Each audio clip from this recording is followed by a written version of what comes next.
Hello and welcome friends, sports 9 में आपका स्वागत है। बांग्लादेश के खिलाफ सीरीज खेली जाएगी। ब्रेक के बाद जब टीम इंडिया ब्रेक खत्म होगा तो बांग्लादेश से सीरीज है हिटमैन, यानी कैप्टन रोहित शर्मा के पास इतिहास रचने का मौका है, दो दिग्गजों को पीछे छोड़ने का मौका है।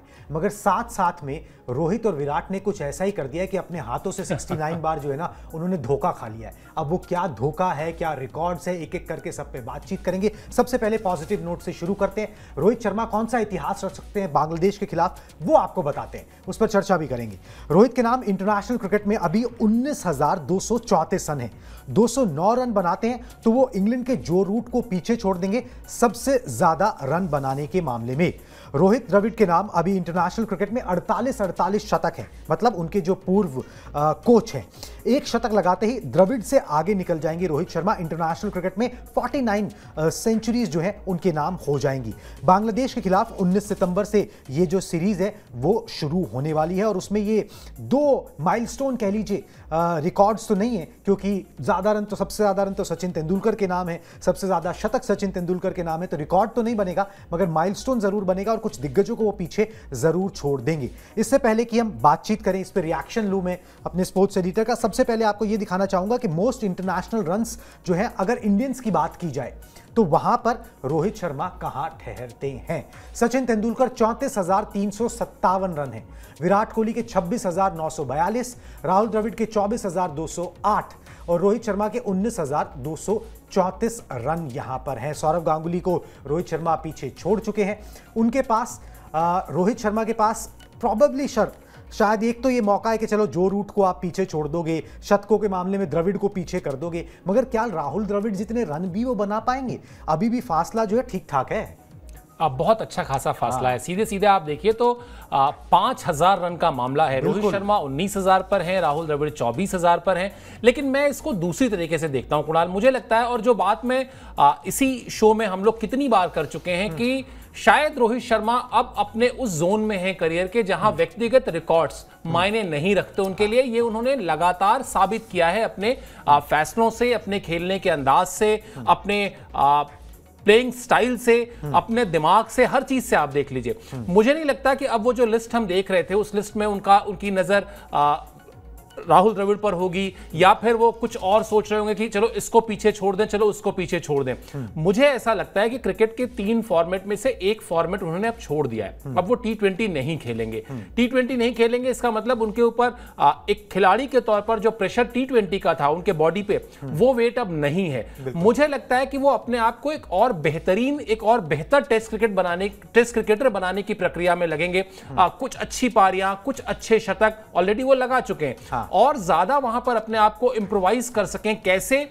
रोहित शर्मा जो वो वनडे में है, मतलब 3-3 दोहरे शतक है उनके पास, वैसे ही दी रोहित शर्मा टेस्ट में बन जाए, वो इस पर नजर रखेंगे। बेशक वो 5,000 रन ना बनाए, अपने बचे हुए करियर में 2,000 रन बनाए, 2,500 रन बनाए, लेकिन उन रनों की एक कीमत होगी और यही वो चाहते होंगे करियर के इस मोड़ पर। मतलब आप ये कहना चाहते हो कि जैसे अर्जुन को जो है ना वो मछली की सिर्फ आंख दिखाई दे रही थी, बिल्कुल। तो रोहित शर्मा को अब सिर्फ आईसीसी की ट्रॉफियां दिखाई देती हैं और उन्हें अब कुछ नहीं दिखाई देता कि भाई मुझे वो आईसीसी की ट्रॉफीज जो है ना वो चाहिए। मगर होता क्या है ना कि कई बार ना जब आप ना प्रोसेस पे ध्यान देते हो ना तो बाकी चीजें अपने आप टेकन केयर हो जाती हैं। अभी पिछले दिनों रोहित शर्मा आईसीसी की ओडीआई रैंकिंग में नंबर 2 हो गए। नंबर 1 कभी नहीं हुए हैं, वो किसी भी रैंकिंग में नहीं हुए हैं, मगर जिस तरीके से खेल रहे हैं वो हो सकता है नंबर 1 हो ही जाए। उस पर ध्यान नहीं है। जब चीजों पर ध्यान कम होता है उसके लिए आप मतलब जद्दोजहद कम कर रहे होते हैं ना, तो वो आसानी से अचीव भी ना होती हुई नजर आती है। रोहित शर्मा के साथ कुछ उसी तरीके का केस नजर आता है।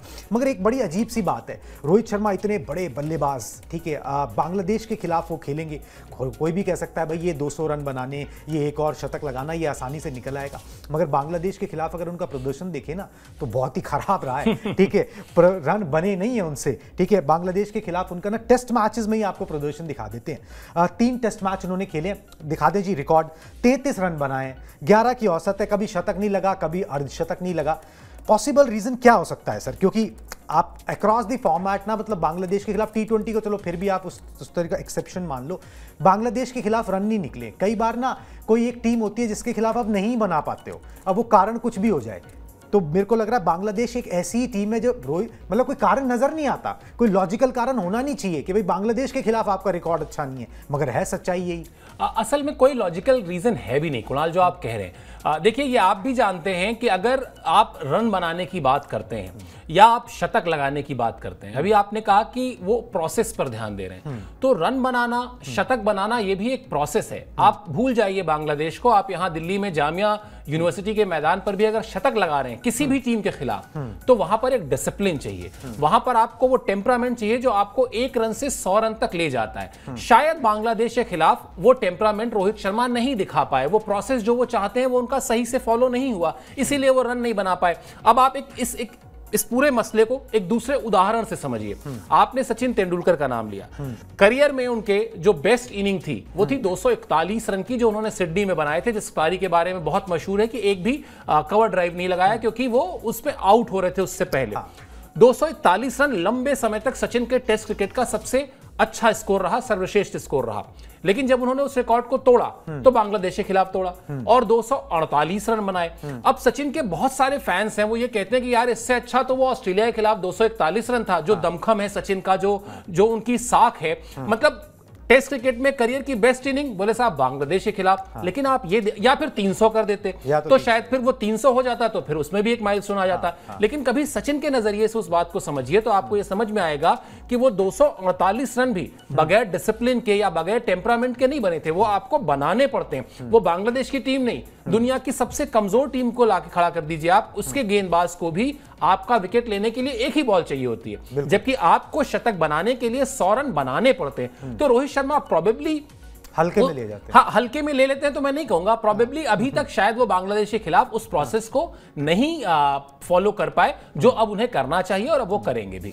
बिल्कुल जी, बांग्लादेश के खिलाफ अब तो करना ही पड़ेगा, क्योंकि आप देख लीजिए, कई बार हम ये बात बोल चुके हैं कि अब आपको 10 टेस्ट मैच बचे हैं, 7 जीतने अगर आपको WTC का फाइनल खेलना है। तो बांग्लादेश के खिलाफ सिर्फ वो एक टेस्ट मैच नहीं है, वो आपको वो पॉइंट्स देगा जो आपको चाहिए, वो जीत जाएगा। 7 में से 1 जीत जो है फिर वो माइनस आप कर लीजिए, अगर 2 बांग्लादेश के खिलाफ है, 2 अगर जीत जाते हो तो फिर आपको 5 ही और जीतने होंगे बाकी बचे मैचेस में से। तो इस लिहाज से वो काफ़ी इंपॉर्टेंट जो है वो टेस्ट मैच हो जाता है, और उसमें रोहित शर्मा अपना पूरा दमखम ऑब्वियसली जरूर लगाएंगे। चलिए जी, अब उस खबर पे आ जाते हैं जो सबको हैरान कर देगी, क्योंकि ऐसा किसी ने सोचा ही नहीं होगा कि भाई ऐसा भी हो सकता है और इस तरीके के आंकड़े जो है वो सामने आ सकते हैं।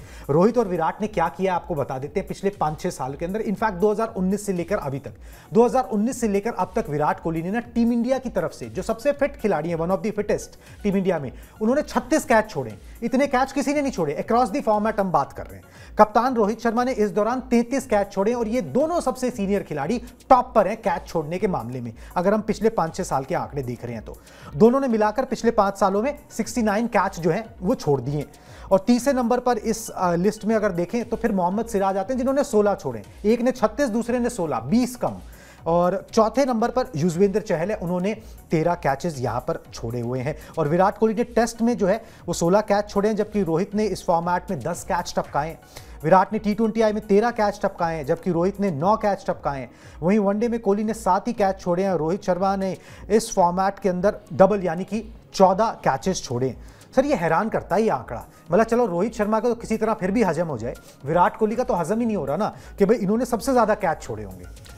बिल्कुल, और प्रोबेबली ये वो रिकॉर्ड है जो विराट कोहली या रोहित शर्मा भी जब देखते होंगे तो उन्हें भी अच्छा नहीं लगता होगा, क्योंकि आप इन दोनों ही खिलाड़ियों की जो रिकॉर्ड बुक है, रिकॉर्ड बुक में जब आप जाएंगे जहां विराट कोहली का नाम आएगा वहां पर आप देखेंगे एक से एक मतलब चमकते दमकते रिकॉर्ड है। 80 शतक हैं अंतरराष्ट्रीय क्रिकेट में, ढेर सारे रन हैं, तमाम चौके छक्के। रोहित शर्मा के तो चौके छक्कों के ही रिकॉर्ड आप पता नहीं कितनी बार इस शो पे बता चुके हैं सब्सक्राइबर्स को।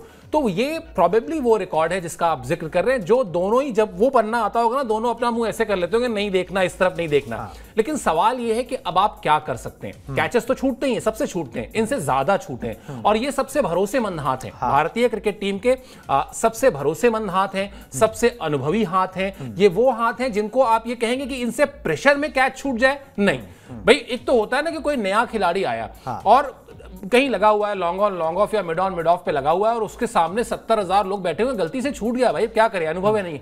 ये अनुभवी हाथ हैं भारतीय क्रिकेट के सबसे।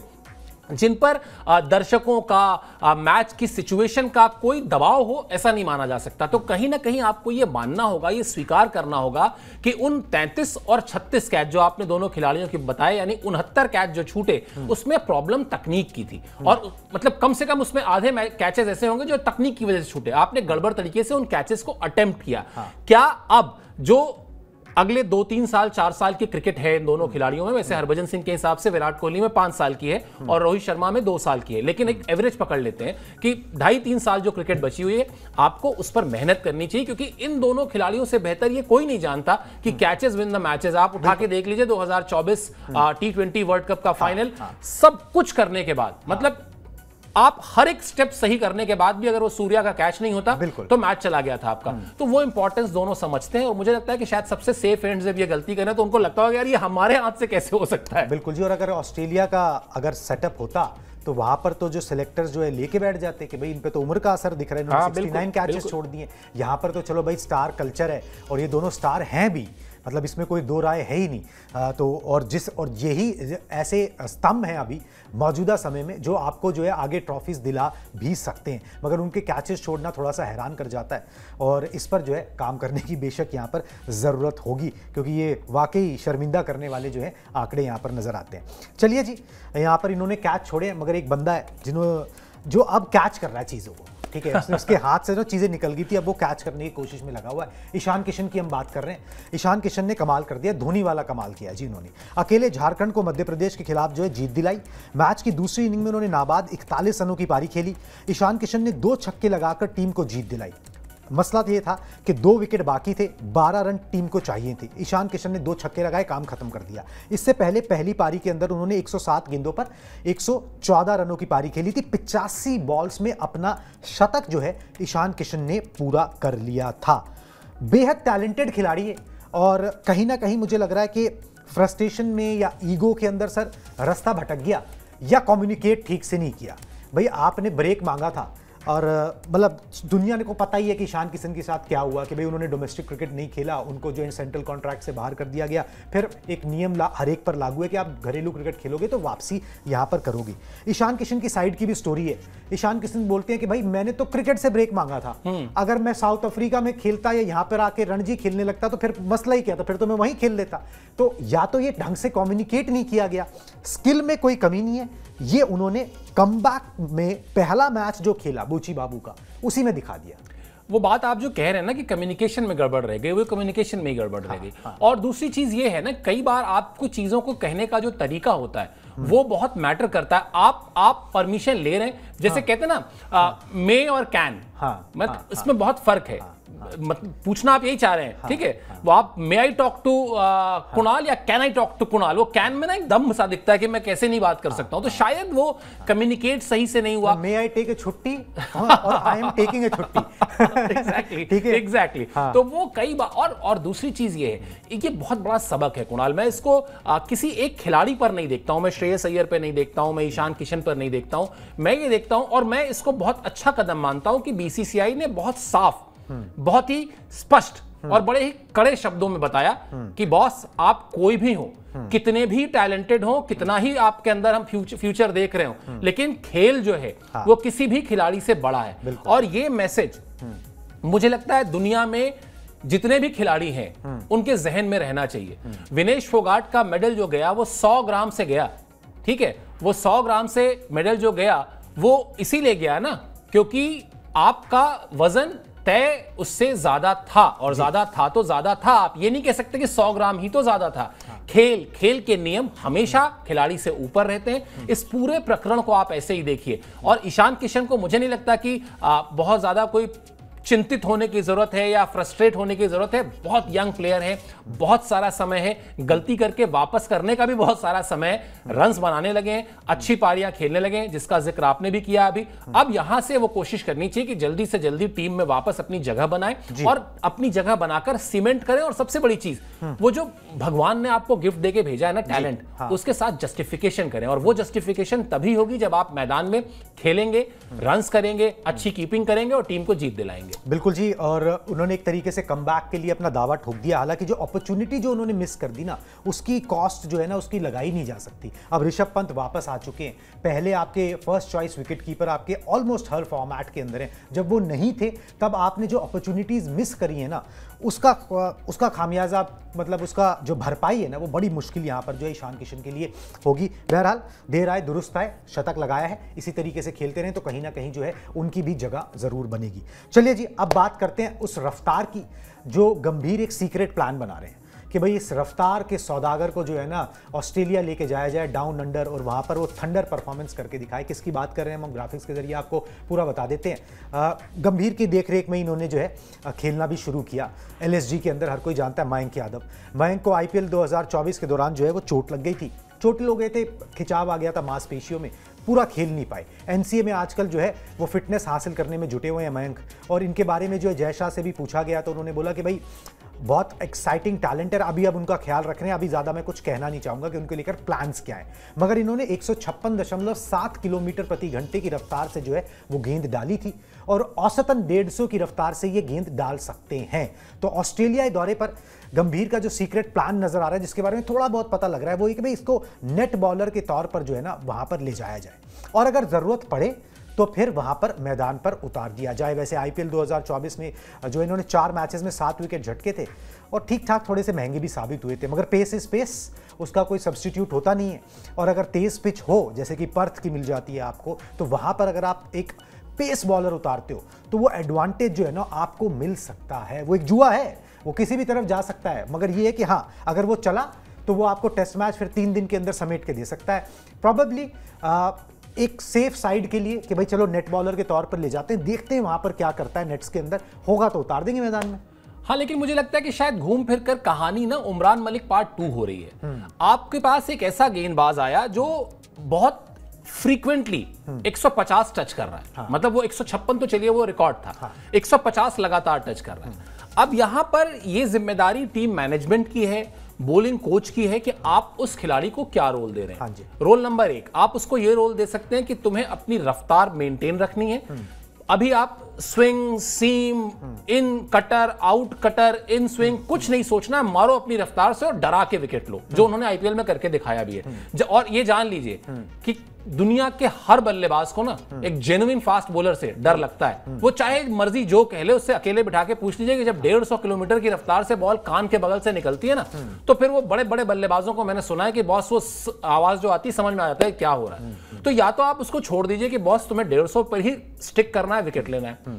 अब उसमें क्या होता है, जो बात आपने कही कि ठीक ठाक रन भी पड़े थे, तो अब अगर उस गेंदबाज को 150 की रफ्तार पे रन पड़ने लगे तब आप क्या करेंगे? तब क्या आप इस प्लान पे जाएंगे कि सुनो तुम एक काम करो 144 145 पे आ जाओ, लेकिन थोड़ा सा अपनी स्विंग और सीम को कंट्रोल करो। और ऐसा आपने किया तो फिर वही हो जाएगा कि क्या वो गेंदबाज करे क्या। फिर वो तो 144 45 फेंकने वाले गेंदबाज तो भारत में नहीं पूरी दुनिया में बहुत सारे हैं, उनकी लिस्ट तो लंबी है, 150 वाले नहीं है। तो ये मुझे लगता है कि एक खिलाड़ी के और विद इन मतलब मयंक के मन में क्या चल रहा होगा। एक तो ये हो गया कि भाई गौतम गंभीर क्या चाहते हैं, या टीम क्या चाहती है, या बॉलिंग कोच क्या चाहते हैं, मयंक खुद क्या चाहते हैं, मयंक खुद अपनी पहचान क्या बनाना चाहते हैं। शॉन टेट आए थे, मैंने पिछले दिनों अभी शो पे ही बताया था, शॉन टेट आए जब तो उनको ये कहा गया कि दुनिया के सबसे तेज गेंदबाज हैं। अनिल कुंबले ने पर्थ में ही, जिस पर्थ का आप जिक्र कर रहे हैं, पर्थ में ही प्रेस कॉन्फ्रेंस के दौरान उसी कमरे में शॉन टेट मौजूद थे और उनसे यह सवाल किया गया कि आरपी सिंह शॉन टेट के खिलाफ खेल रहे थे और बाकी गेंदबाजों को आप खेल रहे थे, ऐसा क्यों? तो अनिल कुंबले ने कहा कि मैं इसलिए बाकी गेंदबाजों का सामना कर रहा था क्योंकि आरपी सिंह शॉन टेट के खिलाफ कंफर्टेबल थे। शॉन टेट ने उसी दिन उस हॉल से निकलकर क्रिकेट छोड़ दी थी, ठीक है। और उसके बाद वो लंबा ब्रेक लिया, ब्रेक के बाद फिर वो लौटे। तो कहने का आशय ये कि आप अपनी पहचान क्या चाहते हैं, आप एक अच्छा फास्ट बॉलर बनना चाहते हैं, ये आपकी ताकत है या आपकी ताकत 150 है। जिस दिन मुझे लगता है ये तय कर लेंगे, उसी दिन जो आपने कहा वहां से खत्म करूंगा कि ये तय हो जाएगा कि वो नेट बॉलर बन के खेलना चाहते हैं या वो टीम इंडिया की प्लेइंग 11 में होना चाहते हैं। वैसे there is method to madness, मतलब मैं इसमें थोड़ा सा अपना भी ऐड करता हूं।